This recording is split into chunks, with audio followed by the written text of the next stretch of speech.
so I need to get my ice racer ready for the season. So what, gas it up and give it a quick polish? More like get the MIG welder out.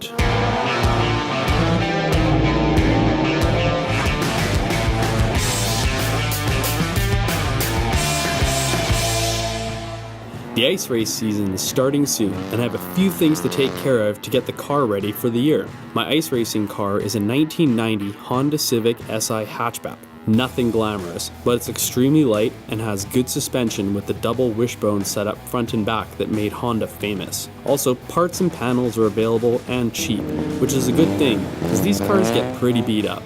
First of all, the body is a little rough and a little banged up.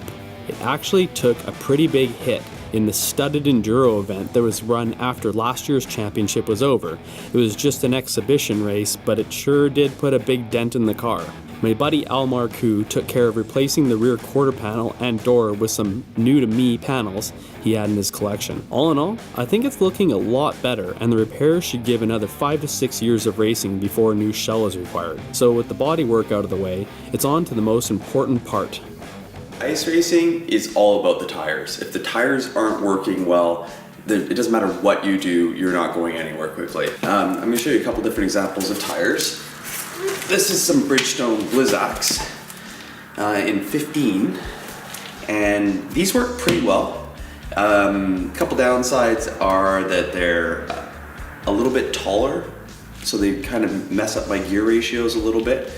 And they're a bit heavier too, being a 15, the rim's a bit heavier, and oddly enough, 15-inch tires tend to be heavier than say a 13 as well in a lot of cases.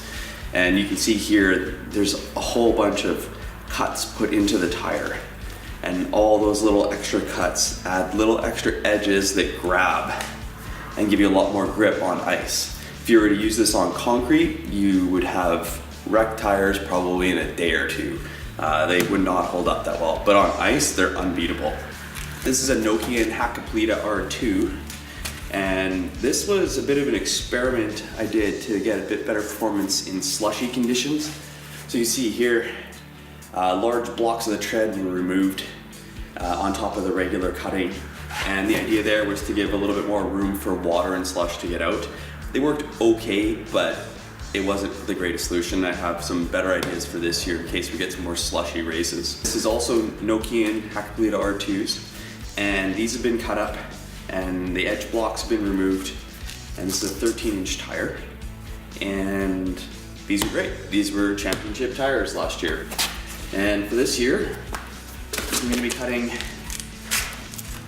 another set of Hakkapeliitta R2s, and I'm going to be cutting them very similarly to how I cut them last year.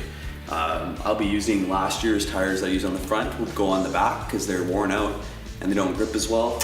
And so you want really good grip on the front. This car's front wheel drive. And you want less grip in the back so you can slide the back of the car around. That's really important. If the back tires are gripping too well, it's very hard to get the car to turn and makes it very slow. So that's the basics of tires.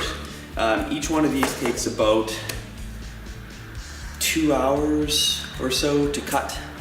So it's about 8 hours of sitting there with a Olfa knife slicing tires.